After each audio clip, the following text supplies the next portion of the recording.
12 is a mini Bibangeddon of sorts. The Broncos, Chargers, Dolphins, and Commanders are all on bye this week. So we're going to help you sift out your fantasy football lineups, who you should be starting and who you should be sitting in week 12.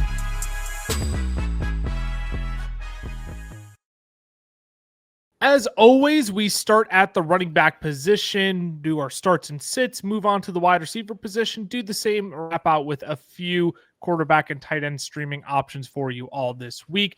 Ty, your running back start of the week, David Montgomery against the New York Giants. A great matchup here. Yeah, great matchup.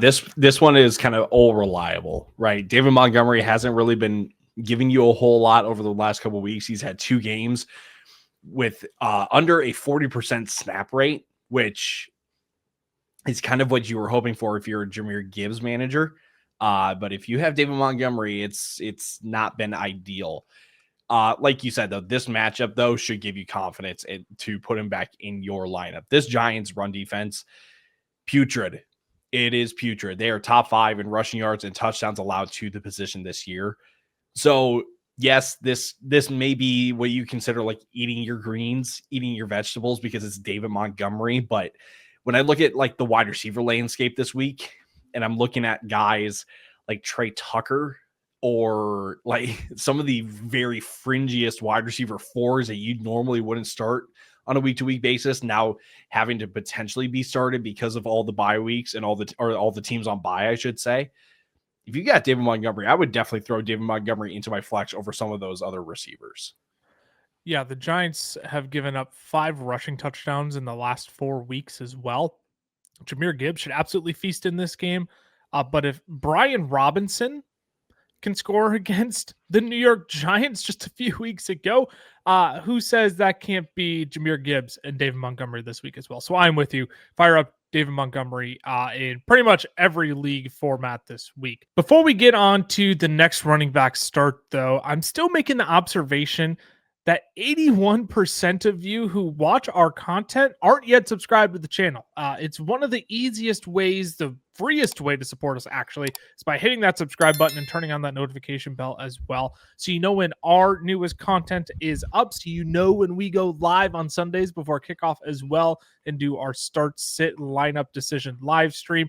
Not only are we providing you the insights that we're using to help beat our friends in fantasy football, but we want to remind you of the fun and camaraderie that ultimately comes with the game of fake football, the game we all love and enjoy and play with such competitiveness.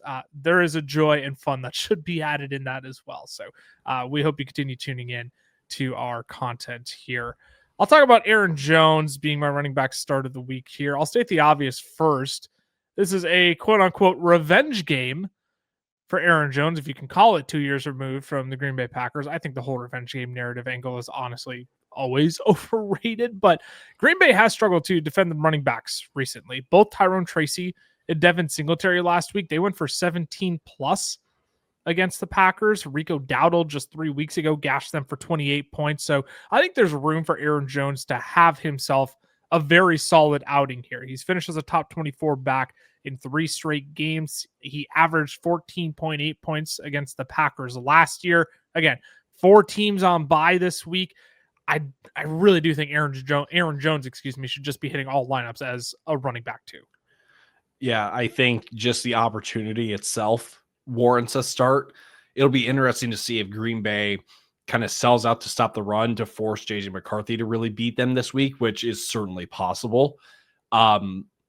But I have faith that like, hey, Aaron Jones, this Vikings run offense can maybe take advantage of a bit of a bad spell of play by this Packers run defense, like you pointed out, where if you could have Tyrone Tracy and Devin Singletary each have their own little game, I mean, yeah, I think there's an opportunity, again, because of the opportunity that Aaron Jones has in this offense to be a fantasy starter this week. Yeah, I find it interesting just looking at his rushing yards projection over on Underdog right now at 52.5. Aaron Jones has hit 70 plus yards in 2 of his last 3 games. You look at the box scores of running backs against the Packers recently. Tyrone Tracy went for 88. Devin Singletary went for 44 himself. Saquon went for 60. You have Rico Dowdle with the 130-yard game, obviously. But you have Jaylen Warren who went for 60 plus against the Packers. Javonte Williams went for 85. I mean, we're getting all the way back to week 4 there, but just an interesting projection to have Aaron Jones at, one that I actually don't mind potentially sprinkling on this week. So Aaron Jones, start of the week. Let's turn the corner here, Ty. Maybe get a little bit more negative. I just brought up Tyrone Tracy here as a guy who gashed the Packers last week. It's another NFC North matchup this week against the Lions. Yeah, this is one to avoid at all costs. Yeah, I think what we saw last week needs to be understood a little bit more in this Devin Singletary, Tyrone Tracy splits. It's very Seattle-like. Okay, you've got your early down between the 20s guy with Tyrone Tracy, Ken Walker in Seattle. Then you got your short yardage and red zone guy, Devin Singletary, Zach Charbonnet. So if you want to play Tyrone Tracy on the fact that, like, yeah, he's probably going to get the most volume, I still don't really feel comfortable starting him because you're going to Detroit. And Detroit is the number 1 fantasy defense against running backs this year. So I just don't have much faith that, yes, 2 games where we've seen Tyrone Tracy have at least 70 rushing yards. I don't think that streak continues here. I think the Giants are chasing points in this one. I don't like the fact that, again, you're on the road. I would just not take the risk here. I would not bet on volume with this one because the volume could literally go nowhere here. Only 4 running backs have beat Detroit for 12 plus fantasy points this year. What odds do you put on Tyrone Tracy adding to that number?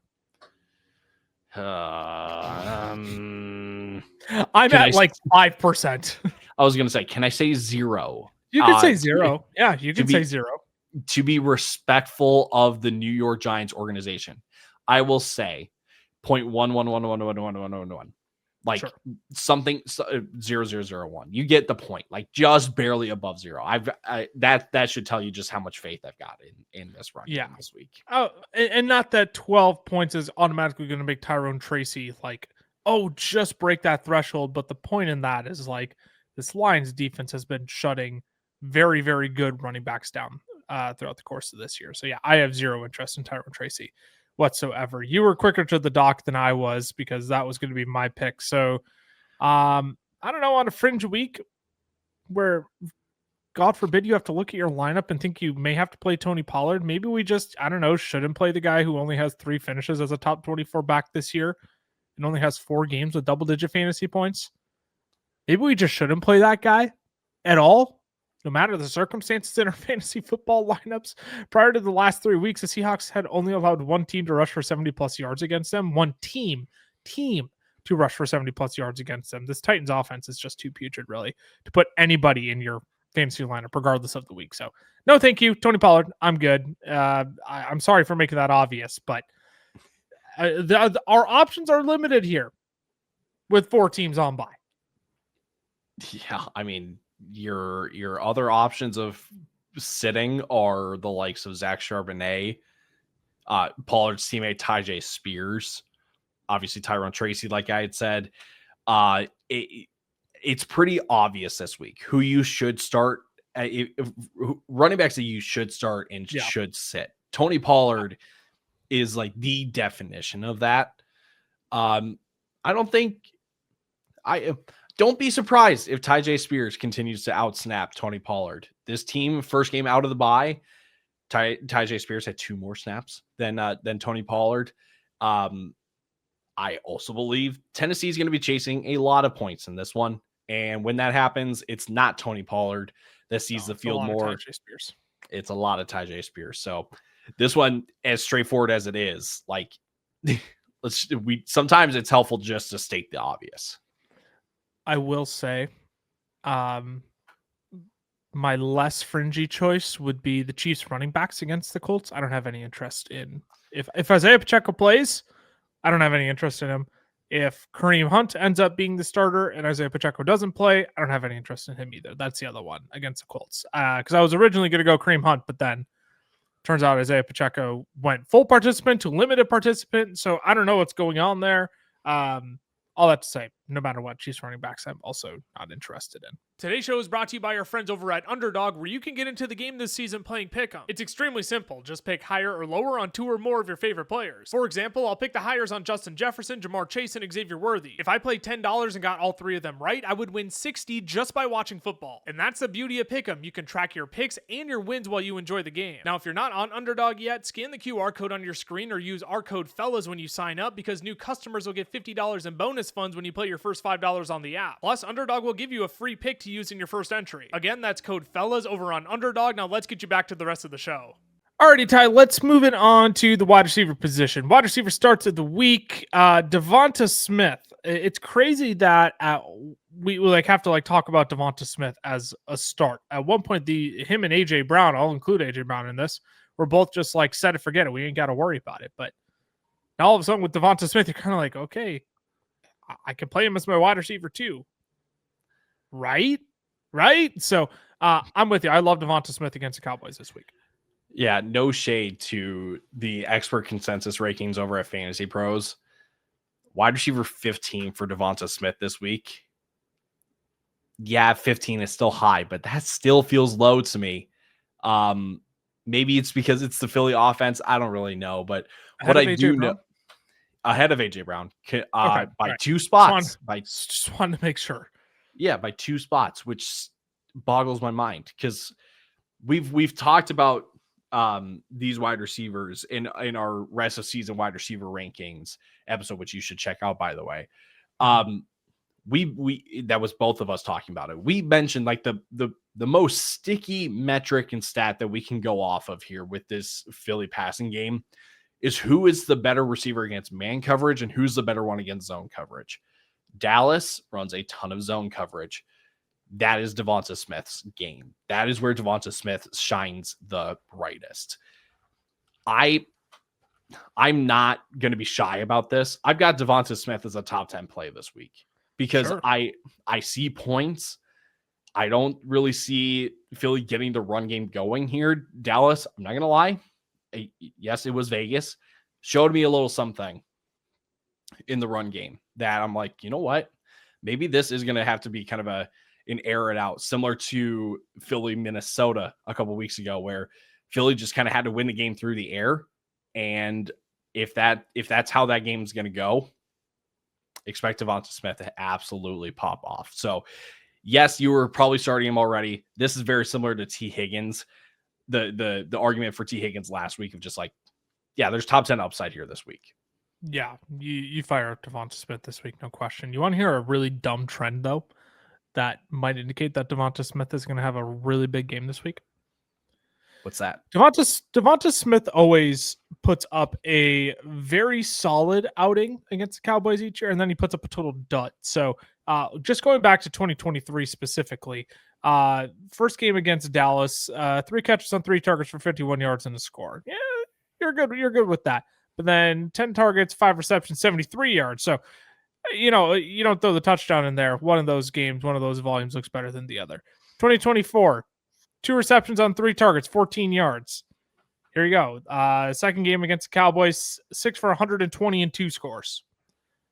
His first game against Dallas this year was 3 for 16. So, hey, this is potentially the big game we got coming up here. If you want to name a stupid trend over the last 3 years, and you're like, God, give me those 45 seconds back of my life, Lucas. No. Look, odd year, Dak Prescott is a worthy stat. So guess what? We're going to call this one a worthy stat as well.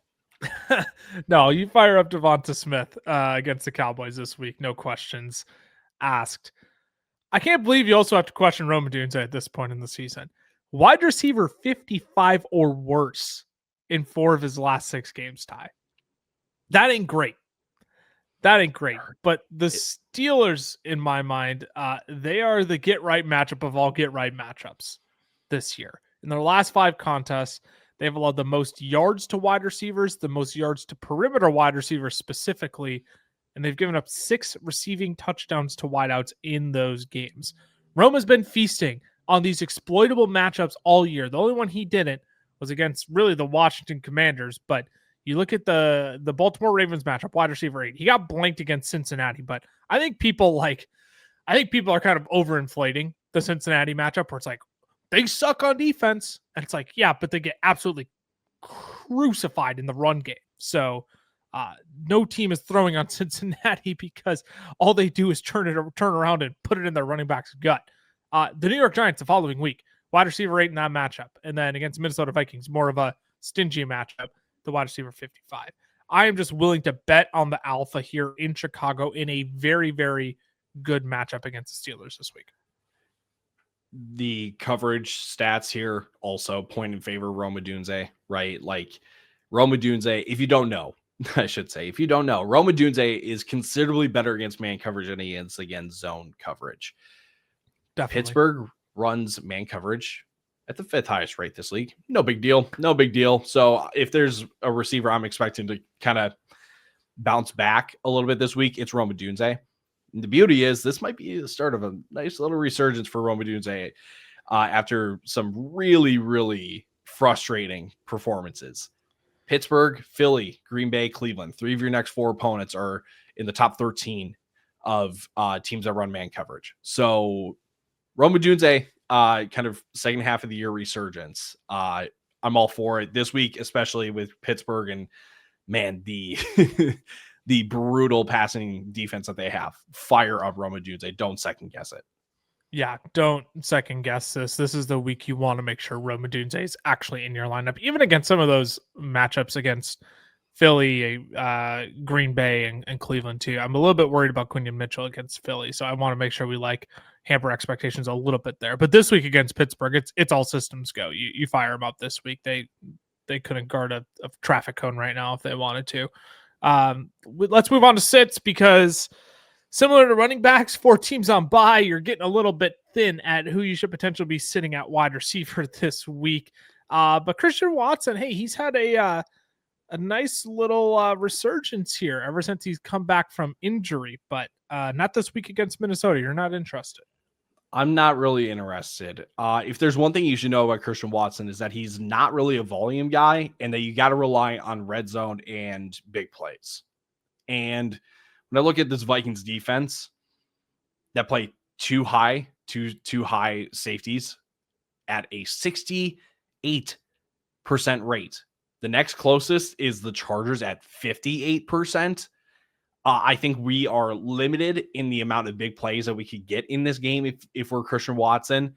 Your hope is in the red zone, which he could absolutely walk away with 1 or 2 scores similar to what he did against the Giants. I'm just going to take the shot, take the chance that maybe Romeo Dobbs. That's the Packers receiver. Romeo Dobbs. Doesn't drop as many passes this week. Maybe is the preferred guy in the red zone here. Who knows? Maybe Emmanuel Wilson has enough, or the coaches have enough faith in Emmanuel Wilson to take some, goal line work and capitalize on it. So, you'll look at last week against the Giants and go, well, he scored twice. Just understand this is not the Giants defense. Yes, the Vikings defense isn't the defense of old, but it's still a considerably more difficult matchup than the Giants. For what it's worth, Josh Jacobs did log a limited practice today. Did Thursday. He really? He did. So that's not a guarantee he suits up. He was a DMP on Wednesday. So just worth tracking. Not that I'm not saying it's going to make a big difference for Christian Watson, but if Jacobs does play, the Packers find themselves in the red zone and they're running the football, right? It's going to go to Josh Jacobs. Less opportunities for Christian Watson potentially. It's not as big of a boost as people might think if Josh Jacobs is out or is playing instead of sitting out this week. But yeah, you need a touchdown. That's the thing with Christian Watson. You need a touchdown. I don't know if maybe you're willing to bet on that with, again, 4 teams on bye. I'm not quite there. Would you rather play Christian Watson or Jordan Addison this week? I bet some people are looking at that. Anybody in a 14 man league is going to be looking at that. I'd probably lean Watson just for offense sake, but I don't feel great about either of them. Yeah, I mean, Jordan Addison hasn't had a single game with 50 plus yards with JJ McCarthy at quarterback. I mean, he McCarthy's the issue here. It's not Jordan Addison. It's JJ McCarthy that's the issue. 52.9 completion percentage and only has one game with more than 160 passing yards this year. I'm good. I'm just good. I look. If I had the cojones to tell you to actually sit Justin Jefferson, I just like you can't you can't sit Justin Jefferson. You absolutely can't. You cannot, because he's the alpha in this offense, right? Kevin O'Connell is going to make sure the ball is going in his direction.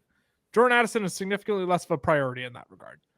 Problem is JJ McCarthy is throwing them all the football, and my gosh, that dude cannot hit the broadside of a barn when throwing to the left side of the field.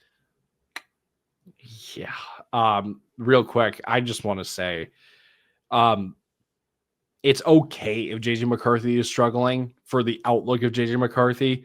It sucks for fantasy. There's no other way around it. Yeah. But don't let I've seen a lot of fantasy people have their take on JJ McCarthy, and it seems like a lot of them are talking out of frustration because they have a Vikings pass catcher.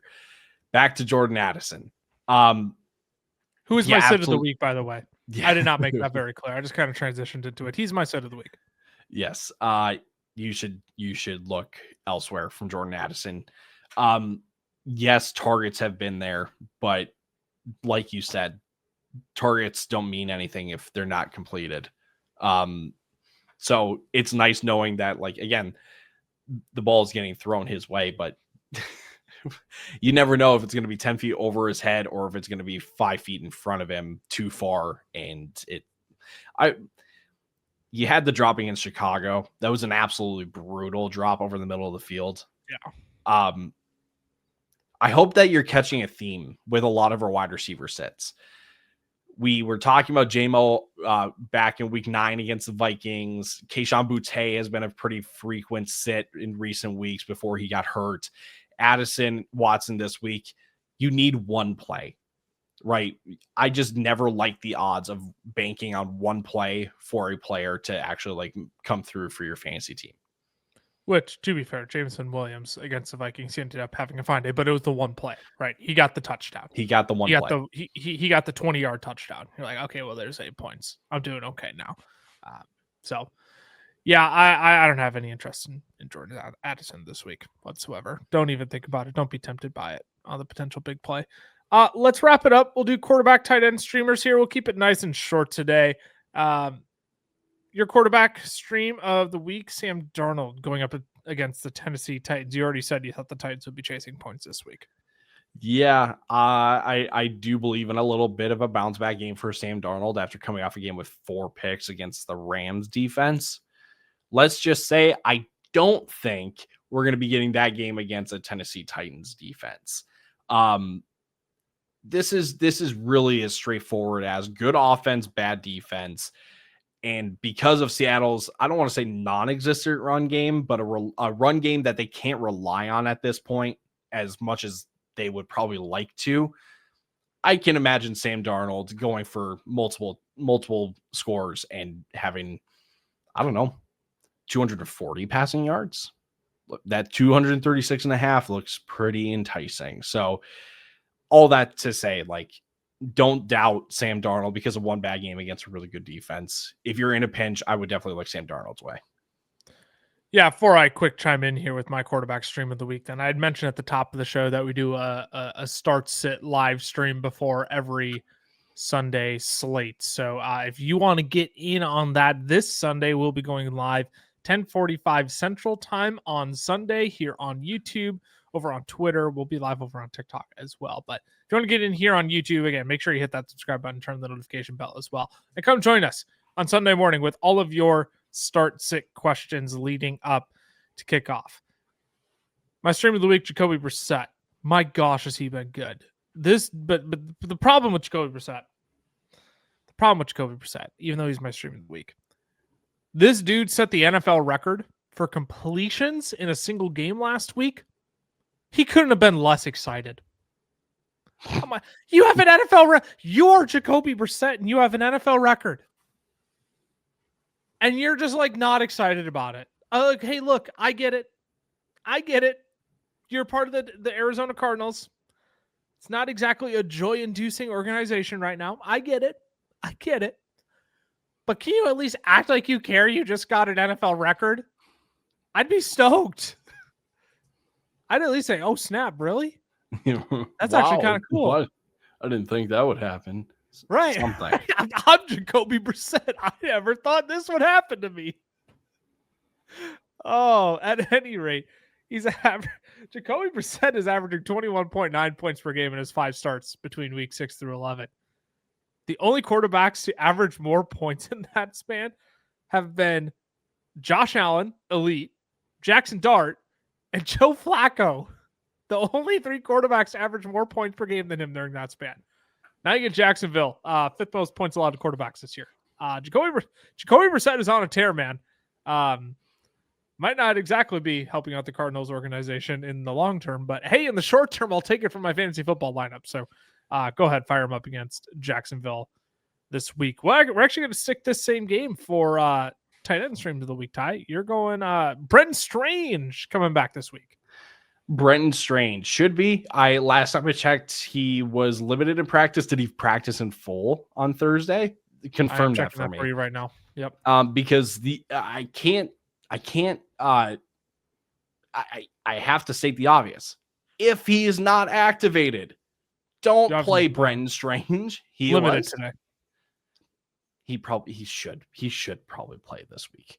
So anyway, if you had to take a guess at where the most amount of Brenton Strange's yards, granted, this was at the beginning of the season. He's been out for 5 games. How on a percentage, right? Like how much would you guess comes from the middle of the field? I would guess a pretty freaking high percentage because Brian Thomas can't catch over the middle of the field. Yeah, give it 76%. Okay. Yeah. We all know Diami Brown isn't running those routes. Travis Hunter wasn't on the field enough. Parker Washington, whatever. It's Brenton Strange. Arizona plays too high coverage, which leaves the middle of the field open at the 5th highest rate in the league. So I go all the way back to when the Cardinals played the Indianapolis Colts.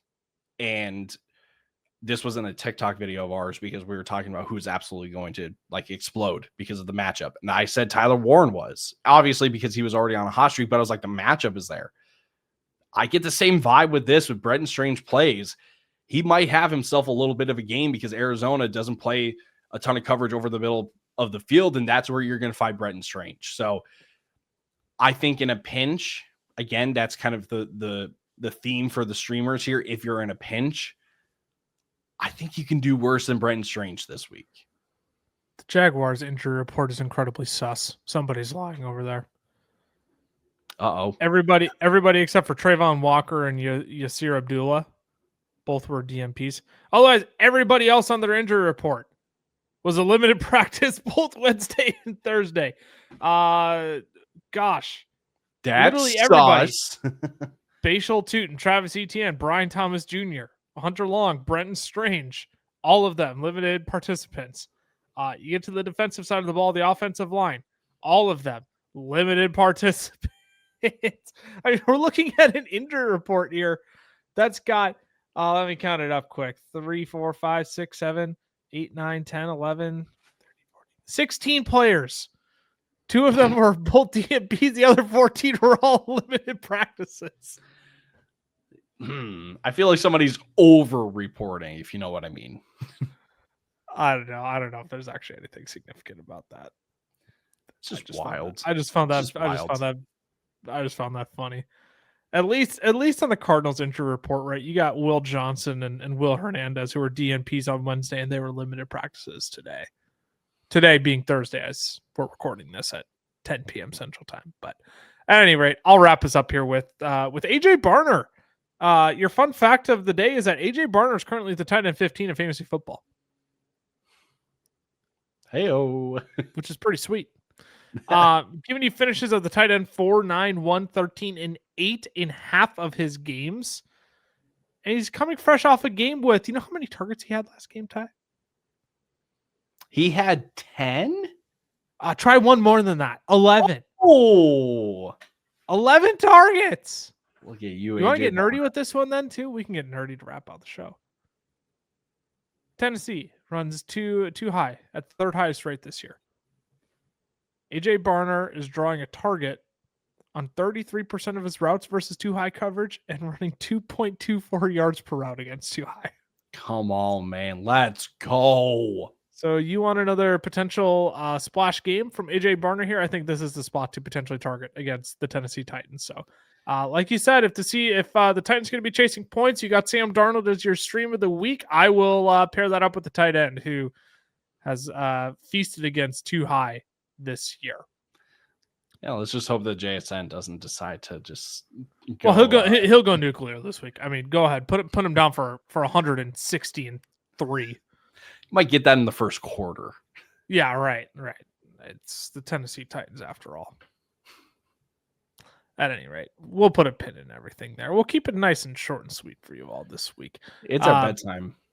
Yeah, it's bedtime for me. It really is. You're probably like, golly, Lucas, you sound like you're sick and tired. I'm like, I've been up for, can I do math? I've been up for 19 hours, 18 hours. 18 hours. 17. No, 18. 17 and a half. 18. It doesn't matter. 17, 18. See, that's the time where I'm at. It's trying to make memes out of nothing that's actually even there. You can follow our other socials if you want even more dumb content over there. I'm just kidding. It's really good content. FFL is over on Twitter. The FFL is over on Instagram. Fantasy Football Fellas on Facebook and TikTok. If you are a YouTube truther through and through, we got you. Fantasy Football Fellas shorts. All exclusive content, not recut up podcast content. All exclusive content that you cannot find on this channel here specifically. So make sure you go subscribe, follow our other pages as well. If you want to follow our personals as well, you're welcome to do that. I'm at Lucas Wenzel on X. Tyler_Plath. You almost said Cameron again. I did almost go. I did almost go Tylaw FFF. Oh, brother! I caught myself. I caught myself. You didn't have to say anything.